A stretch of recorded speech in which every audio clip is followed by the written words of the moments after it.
All right, looks like we are live. So, welcome, ladies.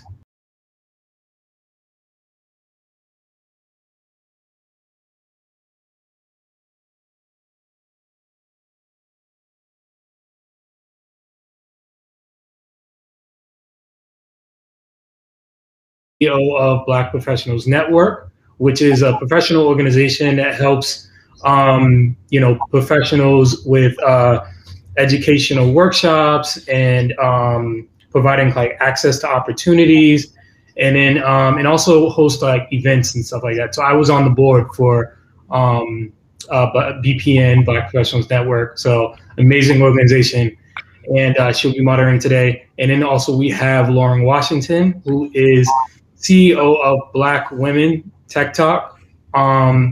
It's Talk Tech, right? Black Women's Talk Tech. And then also CEO and founder or co-founder of Funder. So, Kanasha, you can take it away. All right. Thanks so much, Sir Charles, for that welcome. Lauren, it's such a pleasure to meet you. Definitely look forward to this conversation that we're going to have here today. So for everyone who is joining us today, feel free to, write questions in the chat as I go a little bit more in depth about, your experience, and just kind of like we're going to really focus this conversation about, the landscape of women right now in tech, and what does that mean, and all the work that you have done to kind of add to that space. So first, I like to do kind of like a little self check. How are you feeling today? Like what's your Wednesday like for you right now? Wednesday's been pretty busy, just back to back in different meetings. We are currently raising money for the companies who are on Funder. So it's kind of a busy season for us, and we're hopefully closing that round in a couple of weeks. So just typical entrepreneur day, back to back, running around, putting out fires, trying to move your business forward. But it's been a good week so far. Good. Okay, perfect. All right. So for those who are not familiar with Lauren's story, she is the co-founder of Funder. It's a platform that automates seed investing by creating portfolios of AI-vetted startups for angel investors. So when I read that, I had like a bunch of questions pop off my head. What does that mean for a portfolio to be AI vested, and how has that clearly that's innovative, so how has that changed the process for entrepreneurs to get access to capital? Yeah, so I guess I'll take a step back and talk about why why we went this route. The Funder is the fourth company that I started. One of them is Black Women Talk Tech, but the first company I started is called Keep Up. And we were a social media listening platform. We ended up winning the 43 North competition up in Buffalo, New York, and raised $250,000 through that. And then we're going out to raise money. And I realized that it was a very tough process for a couple of different reasons. Some of it was just my lack of knowledge and lack of understanding and access into that world. I came from the corporate space and I had no idea about tech. It sounded fun. It sounded cool. Everyone was making apps at the time. But I just really didn't understand it, and didn't realize that coming in, not understanding it, puts you really at a disadvantage in terms of raising money and knowing all the words and the lingo and how the whole process works. But I think there was also a systemic bias as well that worked against me, right? There was only so much I could know before I would hit a wall. And I realized that when I started Black Women Talk Tech, that the experience that I was having through Keep Up was similar to what all of these other women were going through as well. And so what I wanted to do was address that systemic issue, right? Address the bias that happens when a Black woman or any woman really walks into a room and is pitching people who don't look like her. And how can we do that? And so the way that we set this up was by creating an algorithm that is looking at your company on 90 different pieces of data everything from your team, market, traction, personality, all these different areas, very similar to what you would look at for early stage companies, but you're actually quantifying them and you're putting numbers behind it. And so you're able to then remove the bias from the process, and get a score. And that score really helps those great companies rise to the top, right? So I don't have to worry about, the biases that I would have in the room or even access necessarily and getting those warm introductions. The score will speak for itself within the process. So that's the AI part of it, is that we're really trying to remove some of that bias and also just make it a lot more efficient so that we're not, we don't have to raise for 6 months on average, or for Black women, that's on average about 2 years to raise your pre-seed or seed round. And we're taking that and making that process a lot more efficient by using automation and AI. That's amazing. And so I'm definitely glad that you shared that, and help explain that a little bit further. Now, with the score that the entrepreneur receives, now do the investors, have you find that they have been adopting it as part of kind of like their new way of life in assessing a company to whether that they would want to fund, or are you still seeing that there is still a little bit hurdles in making that adoption? Yeah, we're a fairly new organization. So we just launched back in November. We've been working on this for about a year and a half prior to that and just launched. So yeah, I think it's going to take time to shift an entire industry into something new. But I will say that the response to it has been actually a lot more exciting than we thought it would be. People get it. I think they've been waiting for some kind of shift and change, not only to help them connect with founders that they normally wouldn't connect with, but to help evaluate those companies fairly, because they understand their limitations in terms of their due diligence and how they're evaluating people. And so I think the response, not only from early stage angel investors, but also from VCs, has been really exciting. It will take time, I think, in terms of building up credibility and trust, and the fact that can we trust your score to really give us the best companies? And we've been able to prove that out a few times over, but that's just going to take time. Our overall goal is to change the industry itself and really democratize seed investing. Great. No, and this is amazing work that you're doing. I think that's really exciting stuff. Yeah. And I think that it is going to be something that I hope a lot of VCs do adopt and be able to change the culture, because I think for all the women who are here, who are, taking the bold step of starting a business, the extra challenge of the bias of whether as a woman, as a person of color, is like, at the end of the day, we already know that starting a business is tough. It's probably going to be one of the hardest things that anybody dares to venture out and do. So I wanted to take a little step back and kind of dig deep a little bit more in the work that you're doing for Black Women Talk Tech. And then when you started that, what did you feel was the driving force behind starting that organization? Yeah, it was because I was at my other company and my other two co-founders, Asosa and Regina, were building their own business. And we actually met each other at different conferences. And in those conferences were literally the only Black women there. We just saw each other across the room and we're just so excited to see someone else who looks like us. But also the experiences that we were having weren't reflected on the stage. So we would go and hear these guys come in and talk about, oh, I just had an idea and I raised $1 million with an idea on a napkin, and if you can do it too. Really, that's not what has been happening to me. Mm-hmm. And so I think it was, like you said, entrepreneurship is tough regardless. But I don't think at the time, and this was back in probably we met in 2015, but started Black Women Talk Tech in 2017. There just weren't any conversations that were catered to not only women, but women of color, and what their experience was like and how it differed from what we're hearing in the media. And I think just being able to not only have those conversations honestly and talk about it honestly, but then find a way to support each other and build each other up, because the other piece that was missing was the fact that we didn't have anyone to go to. Like, there was there's now, I think, 2 women who have a company that is valued at $1 billion. But if I wanted to build a $1 billion business, especially back then, there was nobody for me to talk to who looked like me who did it. And so we were trying to sort of just create our own peer advisors and peer network and say, I know a little bit about this, you know a little bit about this, let's see what we can do to build each other up. And I think that just resonated so well with other women who were in the space, because they just felt very isolated and alone in terms of what they were doing. They had a goal, but how can we all get there together? Now, with the organization, so do you feel that it's been the people who have naturally attracted to it? Is it the women who are in like for tech professions, or is it that like for tech entrepreneurs, like those, or you see that it's a gambit of the two, and how has those two ecosystems played well with each other? Mm-hmm.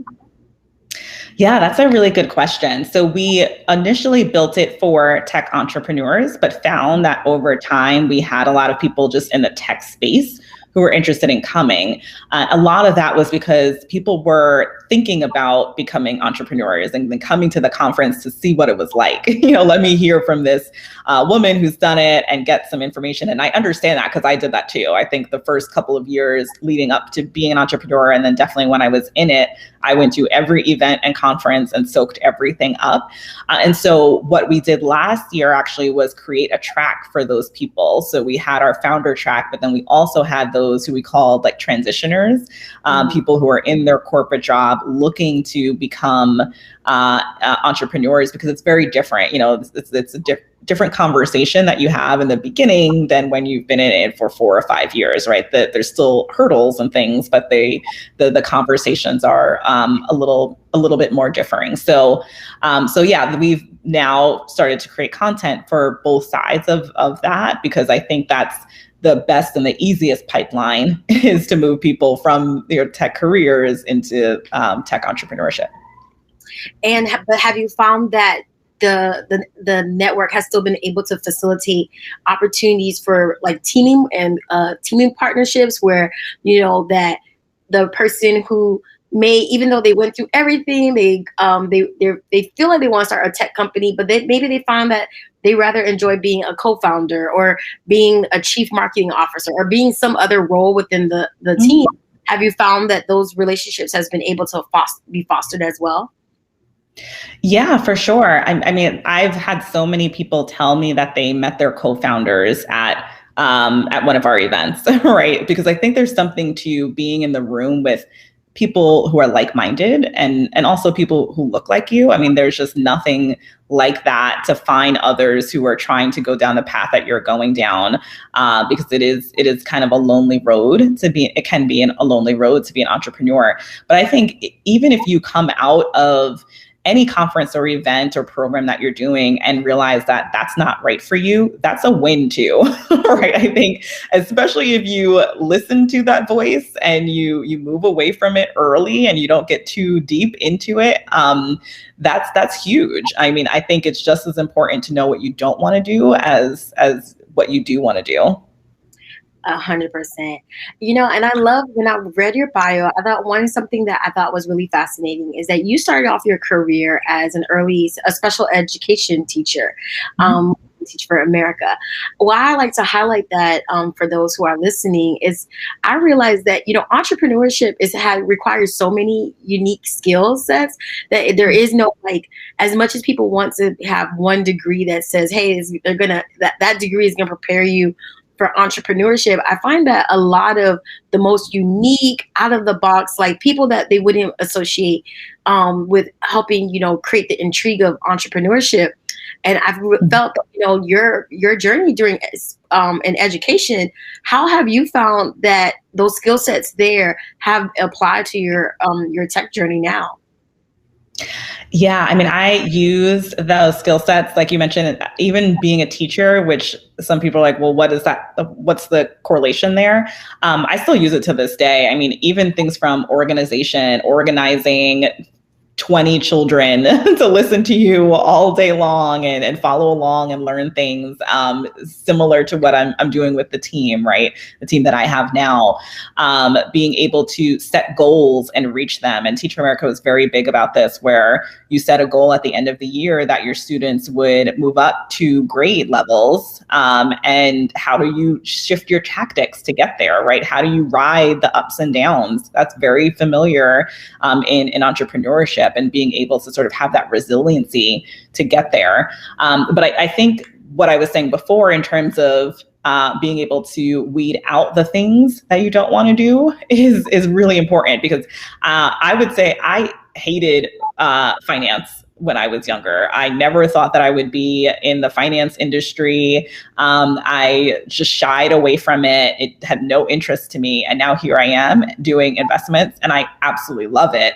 And it's because I went through all these other things and I was able to sort of try them out and see what was exciting for me. And I realized that within entrepreneurship, the thing that gets me up in the morning is being able to fuel other people's companies so that they can go do incredible work.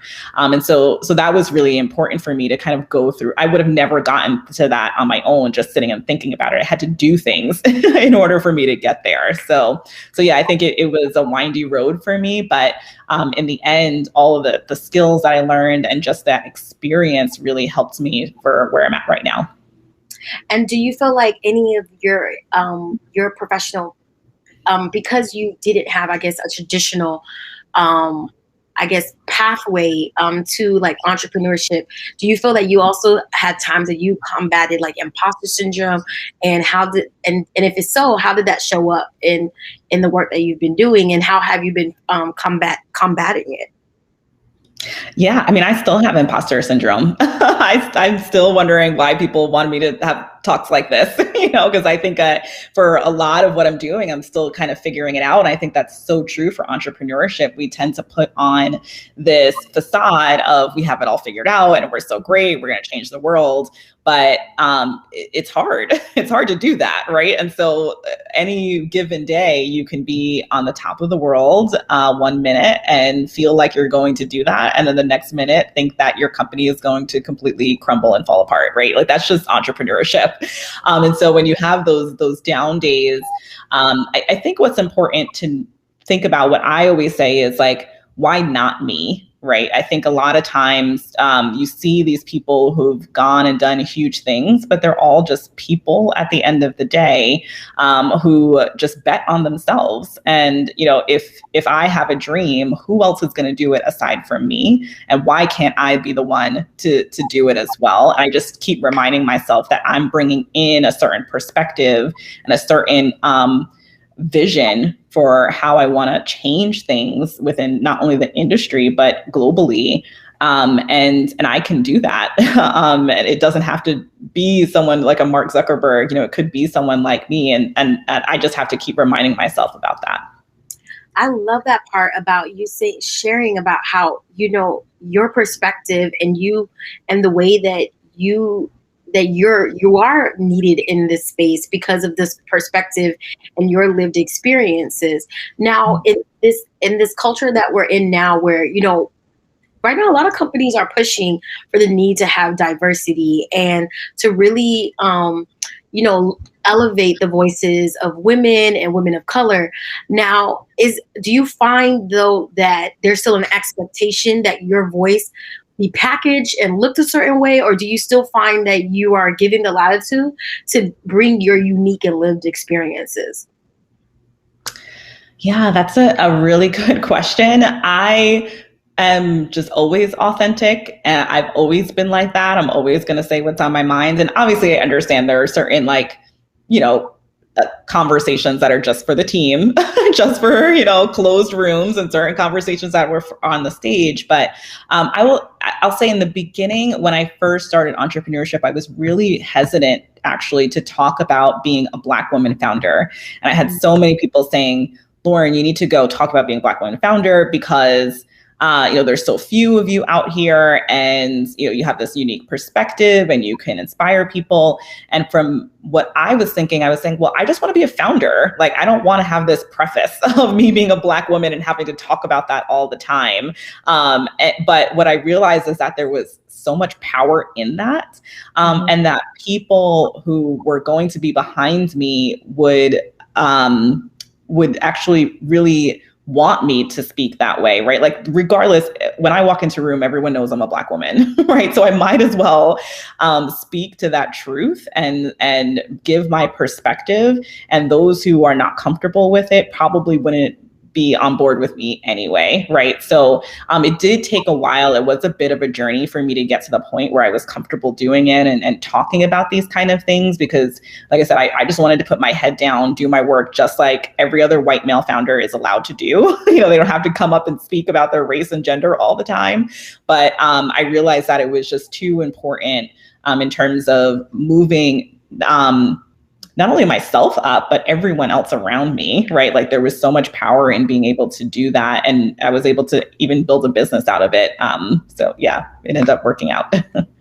No, that's okay. I love that. No, definitely great insights on that perspective, which leads me to my next question is, this space is powered by, Ally Accelerator. It's run actually, by a couple more men.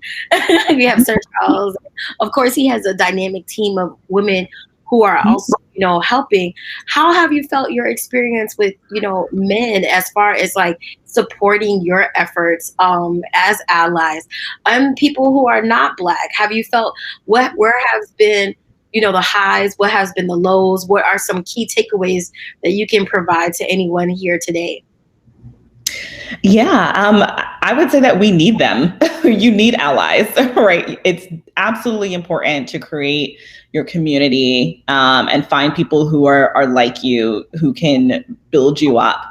But we are not at the point where we can sort of be in a bubble by ourselves and get to where we need to go. At some point, maybe we'll get there, and that would be great.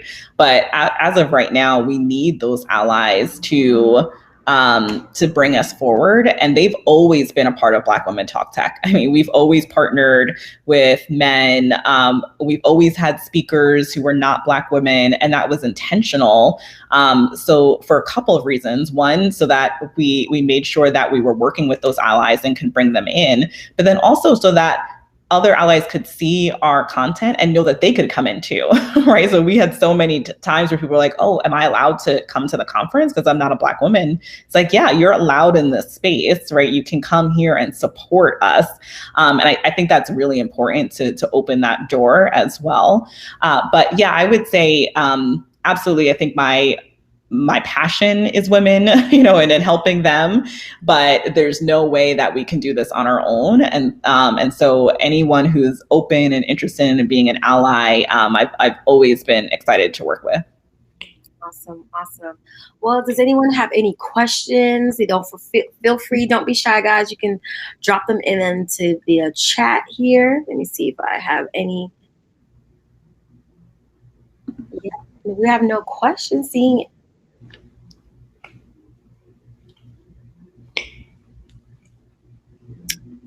Well, I'm going to sit there and have a shame of question for myself. As Sir Charles mentioned, I run Black Professionals Network. So it is a social learning organization with a goal of creating cross-industry networking. We wanted to be able to kind of create, professional pathways, not only create professional pathways, but then help other people make connections, realizing that we know the old adage, not what you know, but who you know. And the more expansive your network can be, it's the better for, accessing more connections, accessing more opportunities. Now, in a mission that started off first as, building these social networks amongst different career professionals, I've definitely seen that, the mission kind of have scaled, and then you'll have other people who see kind of like the work that's being done and wanting to, I guess, see expand upon like the work.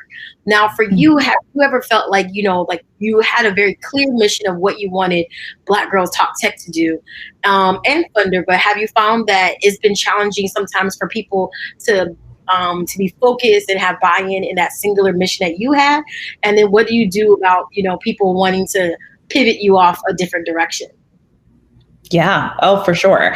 I think the pivot is one of the things that a lot of very early stage founders, myself included, struggle with, especially when people are dangling money at you to do it. Right. So I think, and particularly as founders as well, I think it's in your mindset to come up with new ideas, right? And see possibilities and see opportunity. But I think staying focused is how the best companies are built, right? Like Google wasn't built with all these different departments and areas all at once. They were built as a search engine, and they did it really, really well for many years, and then were able to expand. And that's true for almost every big company that you see. You really have to learn to focus.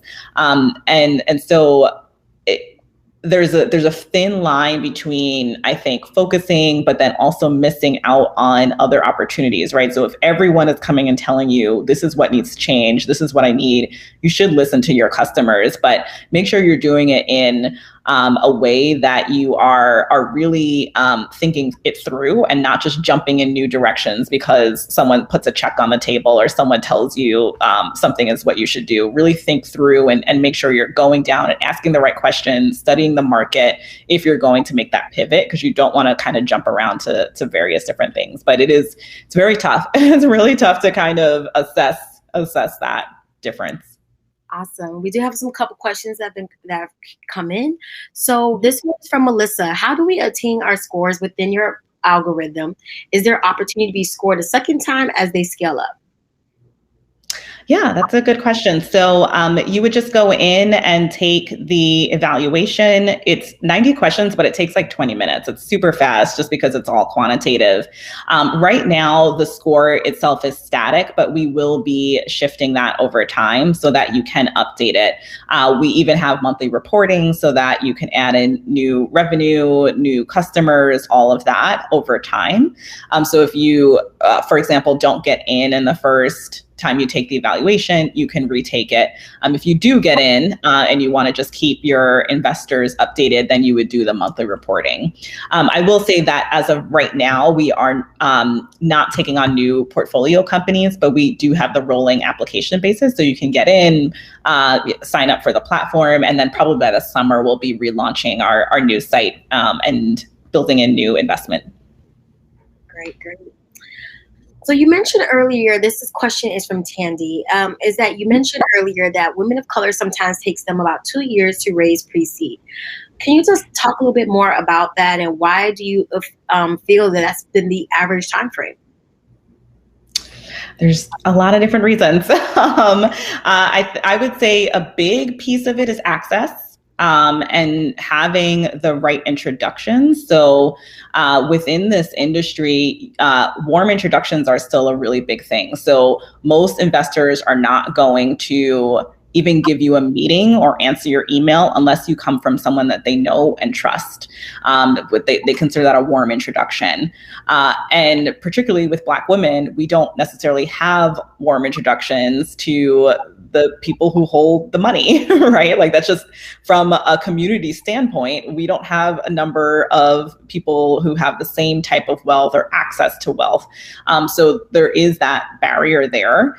I think the second piece is just the general bias that comes up within these meetings. I mean, I can tell you countless questions, inappropriate questions and conversations that I have gotten over the years. And I would say a lot of it is unconscious. I don't think they even know they're doing it, or they don't know that they're looking at you more harshly or asking you questions they wouldn't ask someone else, but it still happens and it still colors how they perceive you and perceive your business. And so because of those factors, it just takes much longer. I mean, I know women who have brought in millions of dollars of revenue and took years to raise their seed round. I think that's shifting a lot. And I think the the conversation and the social justice movement that started last year shifted the industry a lot. So we're seeing these rounds happen a lot faster and more money within the rounds as well. But I think on average, it's just going to take time to do it. I will say, though, that doesn't mean that you shouldn't raise money. I think it just means that before you go out to raise money, make sure you have all your ducks in the row. Make sure that your traction is really good. Make sure that you are bulletproof, essentially. So because it's just the standards that they're going to hold you to, unfortunately, are just going to be so much higher. So if you can go into these conversations from a place of power and knowing that you're going to take that money or knowing someone else is going to give you money, it's just a lot easier of a road. So I think sometimes, a lot of times, Black women start very early, or even women of color start very early in the investment process and get discouraged because they're just not at the right place at the right time of funding for them. I hope that answers your question. There's a lot of different factors into it, but yes, I think those are the main ones. I think her follow-up question was like, how do you navigate instances when you hear people say that they've been able to raise funding with just an idea, but you find that that's not the experience? How are they supposed to combat against that? Yeah, that's very real. And that happened to me as well many, many times, and just about everyone I know. I think you have to just, unfortunately, it's just the reality, right? And I think if that's going to stop you from being an entrepreneur, then it may not be right for you at the end of the day, to be very blunt, because entrepreneurship is hard in general, no matter what you look like. But it's going to continuously be that hard, much harder for you if you are a woman of color, right? And so understanding that that's the path that you're going to go down, and knowing that your journey is just going to look different than somebody else, and being able to kind of deal with those differences, I think it's really important to understand upfront. I think for a lot of women that I know, instead of going down the VC path, they did grants, or they raised millions through pitch competitions, or they went through these different ways of funding because they understood that road was going to be much harder for them. And I think just knowing that if you really want to get somewhere, your road might be more difficult and may look a little bit different, but that doesn't mean it should stop you from doing it, right? If you truly believe in what you're building and what you're doing. Yeah, I definitely feel that for a lot of entrepreneurs. Something that Sir Charles also did mention is that I do business development with the Minority Business Development Agency as well. And so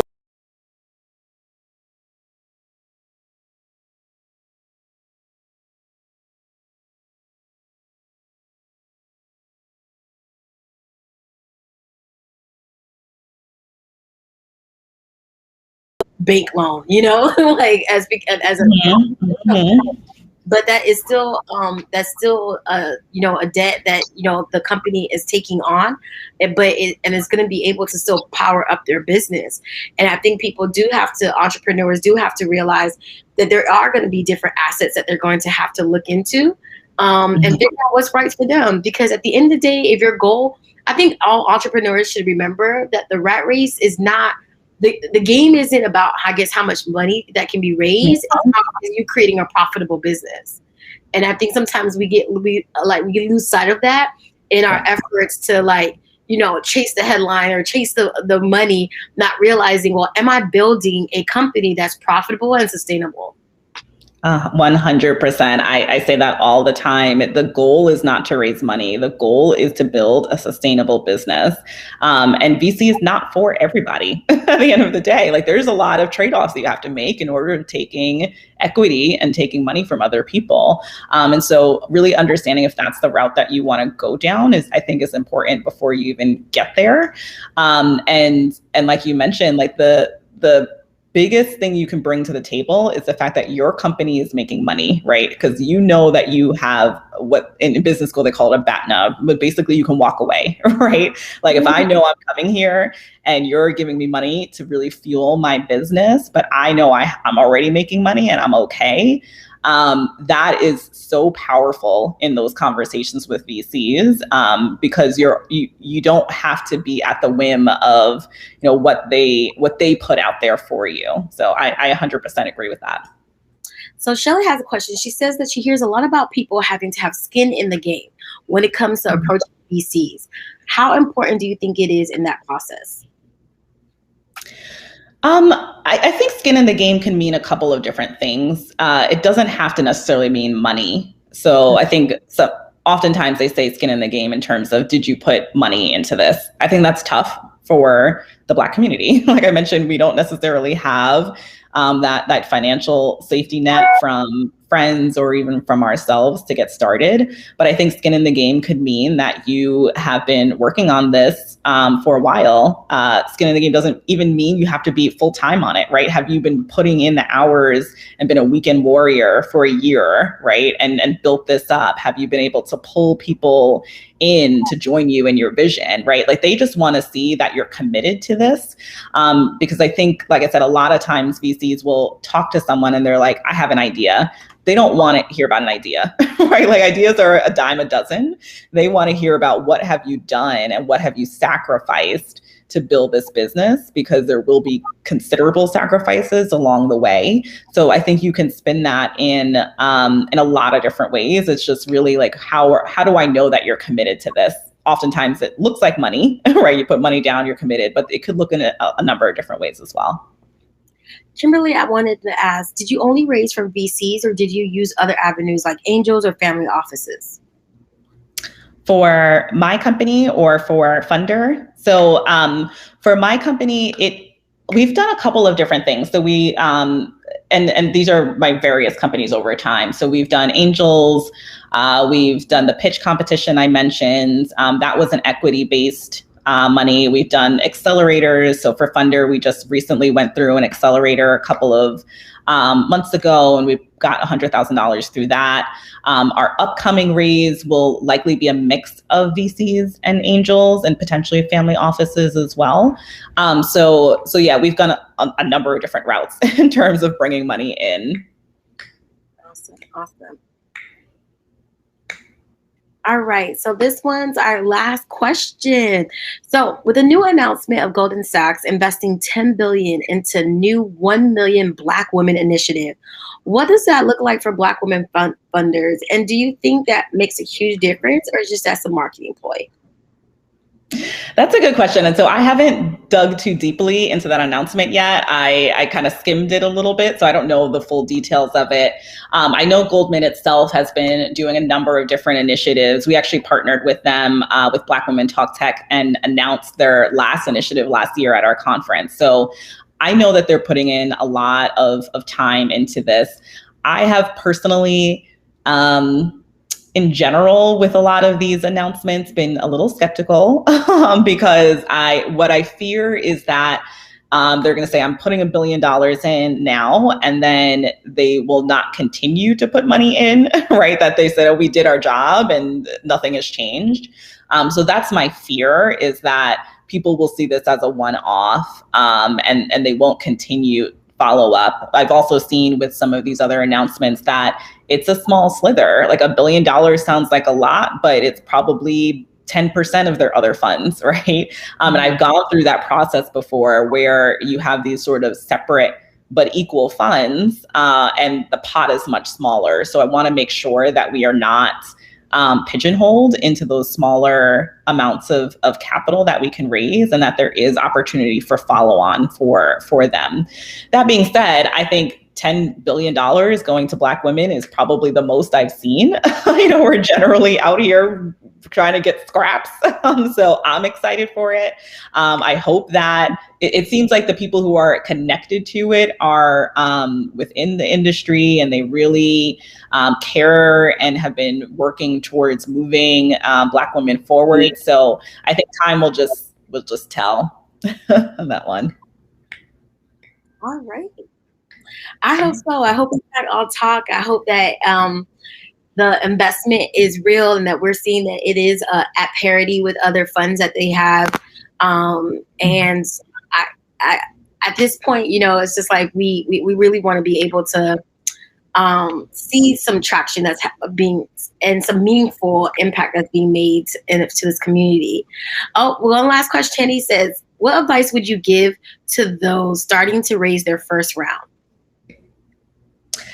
I would say there's a couple of things. I would say talk to founders, or I mean, the accelerator is probably a great way to sort of get this information. Really understand where you would come in terms of the round, in terms of how much you should be raising, what kind of instrument you should be using, whether it's convertible note or equity.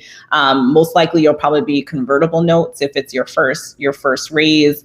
Who you should be talking to. So probably not later stage VCs, but friends and family, angel groups, angel investors. There are some pre-seed firms, but very few. So really understanding that process, because like I said, I think it's a very small industry. And if you come in and you don't understand that process, things get around pretty quickly. So I would say just make sure you're really buttoned up in understanding what raising really looks like and how that's going to work for you. Secondly, I would say make sure you have traction, that you've been building up your company, that you're really at a stage where you feel confident to go in and raise. You want to make sure that the power is in your hands in that conversation, and that you're not just taking money to take it, right? Because all money is not good money. I've definitely know many people who've taken investment and regretted it later, right? Because they weren't aligned with their vision, because they kicked them out of the company. I mean, there's so many things that can happen. So making sure that you really understand, why you're doing this and how. And then the last thing I would say is just get ready, because it's going to take time. It's going to take a lot of your time during the day. It's basically like a second job to raise money. You're going to get a lot of rejection, but keep going, because the ones who really want to be behind you are the ones who that you want to kind of work with, right? So don't worry about the rejection. Everyone gets rejected. It's going to happen a lot. Get ready for that. See if you can kind of take some feedback and of how to improve your pitch or improve your company. But you'll get to the people who care about what you're doing and who care about you and who want to be a part of that. It's just going to take time. Great. And so I actually do want to close out, unless you have a little bit more time. But I do want to close out with this question as far as when you are down, when you are feeling back against the wall, what keeps you going? It's my other entrepreneur friends, to be honest. Like, we started Black Women Talk Tech because I needed that network, because I needed people around me, and I would not discount all the people who are in this accelerator and try to find more people, because that is so crucial to you continuing. Your friends and family as a support are always great. You have to have just a network around you who supports you, but they may not understand what you're doing, and they may not get, the ups and downs that you're dealing with, or get the conversations with VCs that might make you cry. Like, they don't understand it the way that another founder understands it. And those women who I have built up these relationships with Black Women Talk Tech, they're the only reason I'm still doing this. I can tell you that right now, because I get to talk to them and call them, and they intimately understand what I'm going through, and they push me to keep going, and vice versa. You have to have a really strong network of entrepreneurs to keep you going. Yeah. Amazing. Well, thank you so much, Lauren, for taking the time and sharing such amazing feedback and nuggets of wisdom. If you guys have any, if you can share your information into the chat for anyone to be able to kind of like follow up with you and learn more about the work that you're doing with Funder and Black Girls Talk Tech. I thoroughly enjoyed the conversation. Thank you, Ally Accelerator, for having me moderate. Thank you, Charles. And that concludes it, guys. I think that's it for our talk today. Thank you so much. I just added my email in, so feel free to reach out. Happy to chat with any of you offline. Thanks so much for having me. Yeah, hey, I just want to say real quick, Kanasha, Lauren, thank you so much. Definitely appreciate you guys being able to be available and talking and giving these amazing nuggets. I mean, it's been great. And, Kanasha, I know I hit you up last minute, but I mean, at this point, I feel like, we're all family in this, right? So, but no, it's been great, and thank you so much. I mean, I will say, as you mentioned earlier about men creating space for women, and I wanted to make sure that I was being very authentic when I try to creating this platform, because I wanted to make sure that I was helping out a lot of the women that I know desperately sometimes need, whether it's, a voice, or whether it's an introduction, or whether it's, a seminar or something, sometimes, they may just need a mentor, and being able to create this platform where I can help them in any kind of way. I mean, I'm just humbly grateful that, I have that opportunity. Well, thank you so much, Sir Charles, for answering the call to create this space. There's a lot of people who have a lot of things that has been put on their heart and their minds that keeps them up at night, and they're not working on it. So you decided to create this space. So definitely kudos to you for all the work that you're doing. It's the only reason why at last minute he can get me to do anything. Very true. Very true. I know his heart's in the right place, and he really wants to see a woman of color win, and get everything that is owed to them. Yeah, absolutely. I mean, hey, my mom's a Black woman. My sister's a Black woman. I got a lot of Black women in my family and friends, so I always want to see you guys win. Awesome. Amazing. All right. Take care, guys. Bye. Thank you. All right. Bye. Have a good day.